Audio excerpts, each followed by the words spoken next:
The hostage situation at a Colleyville synagogue is entering its 10th hour. The FBI and Colleyville police are at Congregation Beth Israel. FBI negotiators are talking with the person inside who is holding people hostage. Earlier this afternoon, during our 6 o'clock hour, authorities announced one male hostage was released. Police say there are no injuries at this time. Part of the incident was caught on the synagogue's Facebook live stream during this morning's Shabbat service. President Biden has been briefed on what is taking place in North Texas, and cities across the country have also stepped up security at synagogues. The unfolding incident is getting international attention. Israeli Prime Minister Naftali Bennett said in a statement, "I am closely monitoring the hostage situation taking place in Congregation Beth Israel in Colleyville, Texas. We pray for the safety of the hostages and the rescuers." Let's go live to Fox 4's David Santendry at the scene in Colleyville. David.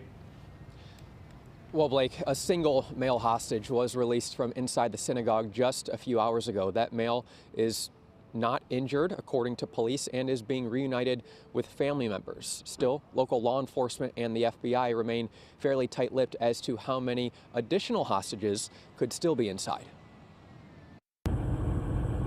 A hostage situation inside a Jewish place of worship, Congregation Beth Israel in Colleyville, Saturday. Put everything down and just relax and calm down. Some of Jewish faith are gathering a half-mile down the road from where the small group of hostages is being held. When my people struggle, I struggle. Colleyville police were called to the synagogue around 11 a.m.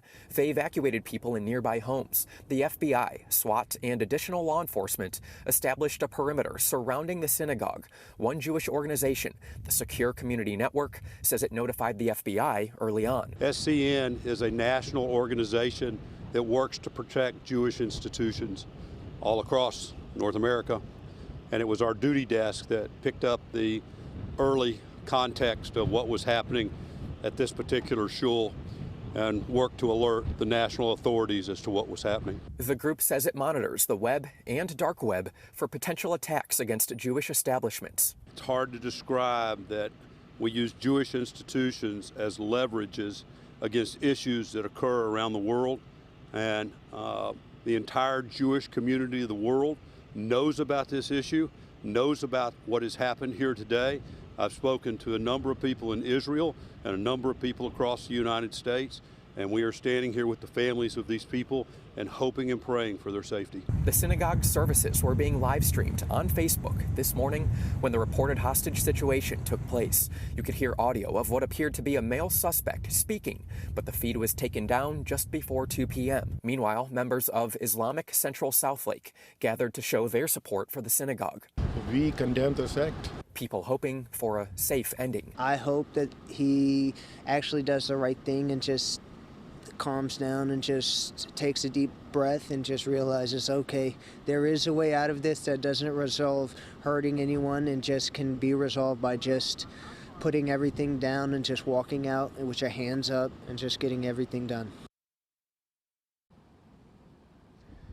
Now, a source delivered to us what might be the identity of the suspect inside the synagogue, but I reached out to an FBI official just within the past 15-20 minutes, and they are not confirming who that person is at this time. We are currently about a half mile away from the synagogue. You can see off in the distance some flashing lights, and that road where the synagogue is at, no vehicles are getting on that road, no vehicles are coming off. We haven't seen any movement since we've been out here since early this afternoon. Blake? David, obviously there's a lot of questions out there tonight still, and law enforcement's been releasing some information, but given the sensitive nature, has not done any sort of full-blown news conference to answer some of those questions out there. Do we have any indication as to whether the suspect is armed in there? Yeah, that's something we would like to ask the FBI, and we have been in contact with them, as I mentioned, here in the past 15 or 20 minutes, but we have not been given any answers to those sorts of questions as to what sort of weapons that person may or may not have. But I will say, as I mentioned to you several hours ago when we were speaking, they were evacuating people from the area of that synagogue. So there has to be some sort of impression that this person could be very dangerous right now. Don't want to make any assumptions, but whatever sort of weapons he could have, it was enough where investigators were clearing out people from homes nearby. And even when I arrived on scene around 2 p.m. this afternoon, I went to the perimeter of this parking lot, and I was immediately told by local law enforcement to stay back toward this end of the parking lot. So right now it's something they're taking very seriously. And any sense that the mood, the tone, the urgency of the law enforcement on the scene has really changed at all throughout the day? I mean, we're going on nearly 10 hours now.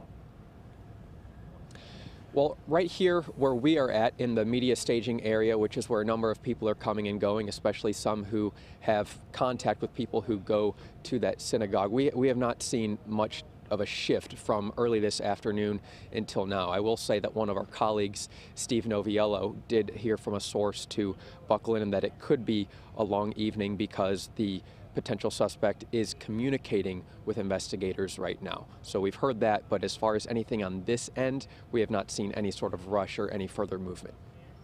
Okay, David Santendria live in Colleyville, thanks. The live stream of the service captured the suspect asking for the release of a woman named Aifia Siddiqui. In 2010, a jury convicted her in the attempted murder of U.S. nationals in Afghanistan. According to court records, Afghan authorities detained Siddiqui in 2008. With her were handwritten notes about an attack, along with locations in the U.S. Now, during an interview the next day, according to court records, she took a rifle from a U.S. Army officer and fired at another Army officer.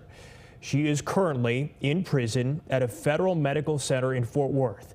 The news outlet Al Jazeera reported in October that protesters were demanding Siddiqui's release, claiming that she was unjustly imprisoned.